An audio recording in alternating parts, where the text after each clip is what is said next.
তারা তো পরিষ্কার, তাদের দালালি করেই তারা আজকে ক্ষমতায় আছে।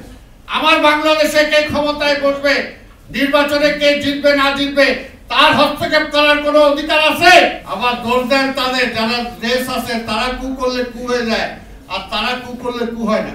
খবরদার, ওই আর্মিকে বলে রুমকে বলে খবরদার, তোমরা যদি চিন্তা করো খবরদার, তাহলে খবর আছে। 91 সালে 90-এর গণবিস্ফোরণের পরে 91 সালে যে ভোট আসলো, সেই ভোটে কিন্তু বিএনপির যে অবস্থা ছিল, রাজনৈতিকভাবে না সাংগঠনিকভাবে যে অবস্থায় ছিল, বিএনপি সেই সময় কিন্তু ক্ষমতায় যাওয়ার মতো অবস্থায় ছিল না। নজরুল ভাই আছেন, কারণ বিএনপি ভেঙে চুরে খান খান করে দিয়েছিল। শুধুমাত্র সাবেক ছাত্র নেতারা, যুব নেতারা কিছু ছিল। নির্বাচনের আগে আওয়ামী লীগ মুজিব কট্টর বানায় মন্ত্রী পরিষদ ভাগ বানায় রেডি হয়ে গেছিল কে কোন মন্ত্রী নেবে। কিন্তু নির্বাচনের দিন সকালবেলা যে দেশের জনগণ কিন্তু সব রেজাল্ট পাল্টায় দিছে। আওয়ামী লীগকে ভোট দেয় নাই, কারণ তারা জানতো আওয়ামী লীগকে যদি ভোট দেয়, আওয়ামী লীগ যদি ক্ষমতায় আসে, আজকে বাংলাদেশের যে অবস্থা, এই অবস্থা হবে।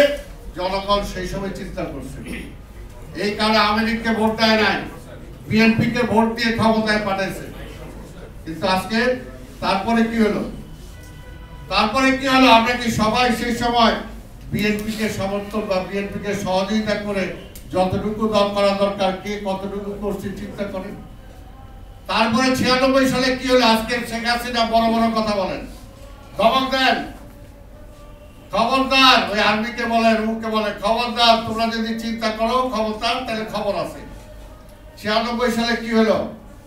এখানে কামাল ভাই আছেন, সিভিল কু হলো। এই যে সচিবালয়ের লোকজন বের হয়ে সেই সময় আর্মিরা যেরকম এর আগে কু করছে, কুয়ের জন্য তাদেরকে দায়ী করে, সেই সময় সচিবালয়ের এরা বের হয়ে কু করলো। তার জন্য কয়জনের বিচার হয়েছে? মহিউদ্দিন আলমগীর সব মন্ত্রী হয়েছেন।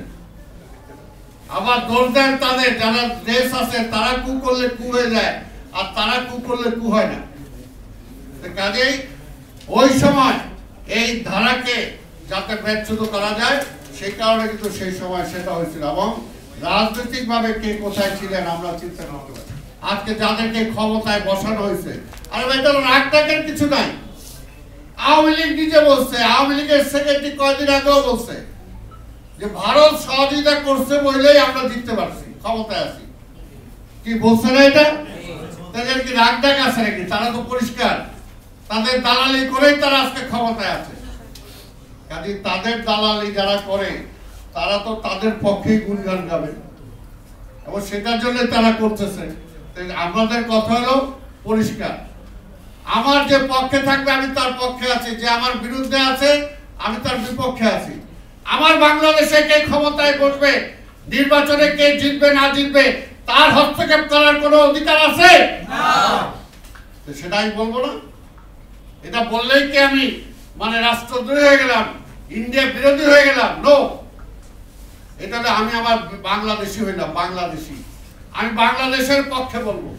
তার জন্য যদি কারো বিরুদ্ধে যাবে, যদি কেউ আমার বিরোধিতা করে, তাহলে আমি তার বিরোধিতা করবো না। আমার পক্ষে আমি থাকবো, বাংলাদেশের পক্ষে থাকবো। আমার সীমান্তে গুলি হবে, আমি প্রতিবাদ করলেই কি আমি ভারত বিরোধী?